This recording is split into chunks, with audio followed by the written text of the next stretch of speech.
So AEW Dynasty is in 3 weeks, and I want to mention that this is a very major show for AEW for a couple of reasons. That first of all, that when you do a pay-per-view that's like a few weeks away, you have to make sure they all really matter. And with AEW, the biggest draw, the biggest box office that they usually do is with their pay-per-views, and that usually is always a big talking point. They have a reputation for great pay-per-views, so you have to let that continue. And also, too, that there are a bunch of wrestlers in this roster that could be big stars and you can make new stars. So you ultimately have to pick the right people and book them in the right ways. And I would also say the last thing is that's WrestleMania season. So they can either care or they can either not care, or they can be like, okay, well, we're going to care again at Dynasty, but and we're going to care again at Double or Nothing, so they have to make sure April is really strong. They have to kind of make an alternative to WrestleMania and show that they really do matter. So I decided to make a match card of 12 matches that I think should happen at AEW Dynasty. So the first match that I would have is Swerve Strickland versus Jon Moxley for the AEW Championship, last man standing. Like, people like the hardcore matches with AEW. The other thing too is that you cannot have Adam Copeland in this because a lot of people are gonna feel like he's gonna feel like a Hulk Hogan or a TNA wrestler, like how TNA had the veterans, from WWE come in and just take spots, really. So it prevents it from being like a clusterfuck. It also prevents a situation of Jon Moxley or somebody pinning Adam Copeland being like, oh, well, he's the fall guy. So therefore, Moxley cannot. So that way Moxley keeps the title, but people are not mad that Swerve gets pinned. It'll feel predictable to do a fatal three-way match, but I think that Swerve and Moxley would have a really great match, and I would definitely book it that Swerve would win because the Moxley thing's not working. You need to show to the audience and to everybody that, you know what, you can have a new creative direction, really. You can even give Moxley the title back at Double or Nothing or something like that, but just to kind of, have a talking point with AEW. And the next match I would have is Ricochet versus Kenny Omega for the International Championship. And the reason why I want to do that is because, like, if you want to make a match that's going to draw money with people in the tournament, you have two options. You have Omega versus Orange Cassidy. But then again, why should we have a match with Comedy Kicks versus Kenny Omega? That's just going to look stupid and silly. But Ricochet and Omega is a great heel babyface dynamic. And I would book Ricochet to win. And then I'd have him have a feud with Kenny Omega all the way until June. And then you give the title back to Omega. And then you do Omega versus Okada. Like, it's not going to hurt Omega to lose. But it's going to be good for Ricochet because he can actually be the obnoxious heel and you can do something with that. So I think that would be the right match to have, and they should just, be unpredictable and have Ricochet actually beat Omega. The next match I have is Toni Storm versus Megan Bayne for the Women's Championship. It seems like they're going down this direction, and that would be a match, that I would have Toni Storm win unless you make Penelope Ford a good heel manager, because Megan Bayne doesn't talk on the microphone. Megan Bayne either has to talk or she needs Penelope Ford to actually kind of be like that jerk heel bitch type of manager. But I think that's the direction they're going in. That makes the most sense. The next match is the Ops versus the Death Riders for the Trios Championship. Like, the Trios titles have to matter. The other thing that I want to say is that it would be good if all the Death Rider members have matches on the card, because you can't have them interfere in the main event. You actually have to have Jon Moxley win or lose with no interference, because if you always have interference or people like entering into the main event, he doesn't look that strong of a champion, really. So you can do like the Ops versus the Death Riders. I think that would be a very great match that would hype the crowd. ECW, you have Samoa Joe, Mr. Nation of Violence. You have Hook, the son of Taz, and then you also have Katsuyori Shibata, because there's a lot of Japanese wrestling that's popular in Philadelphia. So this would be a really great match to have, and I think they should go in this direction. The next match would be Harley Cameron versus Mercedes Moné. This would be for the Owen Hart's women's tournament. Like, there's two Owen Hart's tournaments. There's one for the men's and women's. So I would have Mercedes Moné versus Harley Cameron, because Mercedes Moné should be caring about the women's championship, since she's a belt collector And also the other thing about Mercedes is that why would she want to be happy with the secondary title? She would want to have the main title, type of thing. She can even like talk about unifying it. But I would have Harley Cameron beat Mercedes Moné just because Harley Cameron is a babyface.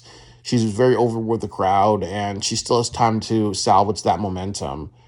It would surprise people. It would be unpredictable. It could lead to a feud with them, but it would lead to something where Harley Cameron should win the Owen Hart's tournament for the women's and then face, Tony Storm. And you could do something like that, or you can have Marina Shafir become the women's champion, keep Tony Storm off of television for a while, and then have Harley Cameron versus Marina Shafir. Like, so you have the good heel or babyface or Megan Bayne with Penelope Ford as her manager versus Harley Cameron. Like, that would be a good dynamic. The next match I would have is the Hurt Syndicate, which is Billy Gunn, the Hurt Syndicate versus Billy Gunn and Anthony Bowens. I've said this many times that I want Anthony Bowens to be a new star. And I think this would be really great to show that the Acclaimed is still together, which is it's now just Billy Gunn and Anthony Bowens. So they have a great match between each other. Max Caster screws over Anthony Bowens.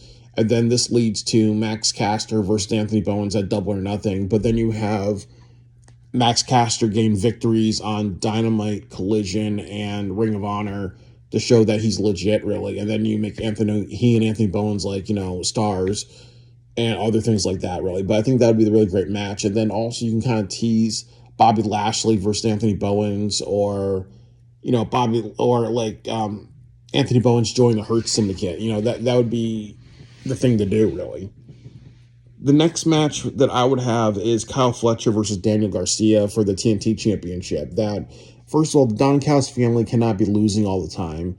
And I think it's time for Kyle Fletcher to hold a title. Like, what's Daniel Garcia done? Like, I think that Daniel Garcia belongs in Ring of Honor. He has the potential. He has the energy. Like, he could be feuding with Chris Jericho for the Ring of Honor Championship, or he can be holding like the TNT champ. He'd be holding like the television championship, or the pure championship in Ring of Honor, or eventually gain the world championship. So I do think that that's the best move for them. It's just to have like Kyle Fletcher beat Daniel Garcia, and then Daniel Garcia go through a bunch of matches and be like, hey, I want to prove that I'm athletic. I want to prove that, I want to prove my style a little bit, because I think Kyle Fletcher is more deserving of the title, really. And then you can have kind of a more experienced person versus more of a rookie person. But I think that you have to get to Kyle Fletcher holding the TNT Championship, and that being a title where it's about younger stars, or stars like Dan Garcia who has some success, really, but he's still kind of like a rookie still. You give it to more of the better rookie, which is Kyle Fletcher. And they can have matches. They can have a feud, So I think that that's the best thing. And they're both passionate people. I think they can do something. Just give Kyle Fletcher the title, and then he and Don Callis family can feud together. And then you can also do other things with them. But you also should give Don Callis family a title, because you cannot have just them go without a title or without a direction.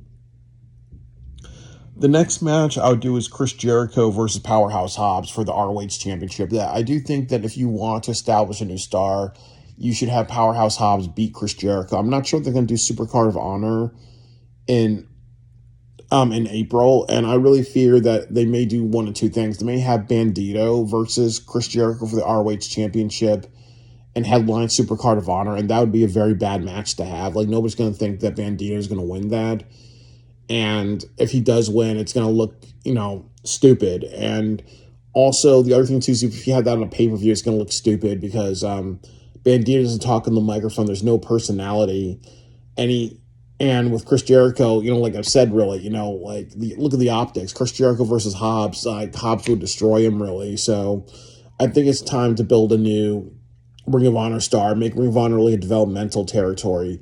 And the way to do that is to have Hobbs win the title, because Hobbs still pretty much a rookie. He's not really had a good, moving up the card, really. So you put the title on Hobbs, and you have Bandito take out the learning tree, and have Bandito and Growdy take out the learning tree, and you have Hobbs beat Chris Jericho, and that's going to get massive response, and then Hobbs is going to look like a champion with the ROH style. Like, that's the best way to do it.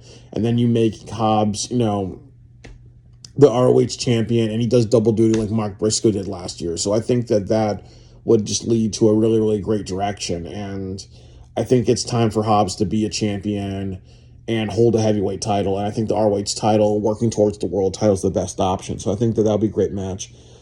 The next match I would do is Bobby Lashley versus MJF for the Owen Hart tournament. And I would have this be another squash match where Bobby Lashley destroys MJF. And what I would do is that, in the pre-show, you can have the Anthony Bowens and Billy Gunn versus the Hurt Syndicate. And then maybe the penultimate match is going to be MJF and Bobby Lashley, because I think that would be a great match. This kind of like tells the story of MJF like joining or not joining the Hurt Syndicate, and ultimately he loses and he gets humbled by Bobby Lashley, and that's kind of like a dream match that they can have in AEW. The next match is Will Ospreay versus Jay White in the Owen Hart tournament.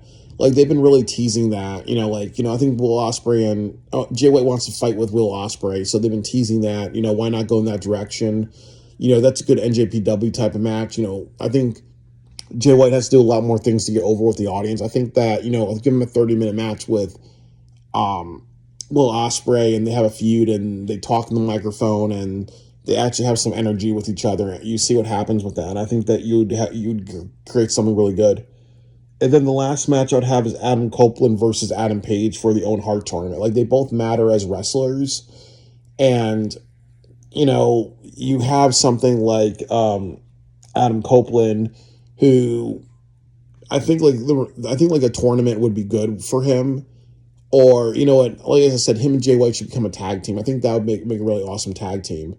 But I think that this keeps him away from the main event, and this also keeps him, from feuding with Christian, because, I don't want to see Nick Wayne be mentored by Adam Copeland, because, Nick Wayne needs to hit the gym. He needs to, eat his Wheaties or his steroids to actually be something. So I don't want to see Nick Wayne being mentored by Adam Copeland. I don't want to see Wheeler Yuta be mentored by Adam Copeland. I think that if you have Adam Page beat Adam Copeland, then you can do Adam Copeland and Jay White versus the Hurt Syndicate for the AEW tag team titles, and they can be champions for a while, and then eventually feud with each other. But I think this would be a great match. And the other thing is that Adam Page has to matter, and he's like a man on fire, really. So I think that that's a great thing for him, is to have a match, establish him by having a match with a veteran of the industry. They have a match with each other. You give the victory to Adam Page, really. So I think that with this 12-match card, you're going to have a lot of great choices for AEW Dynasty.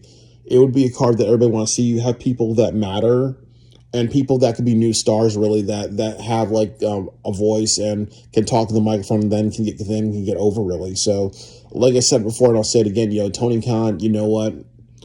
Definitely book me, as your head booker, and then we'll accomplish a lot of great things, really. And then you can fund my vacations to Japan, and, I'll make a lot of money, you dirty little bitch, really, So that's what I would do as far as my Dynasty match booking card.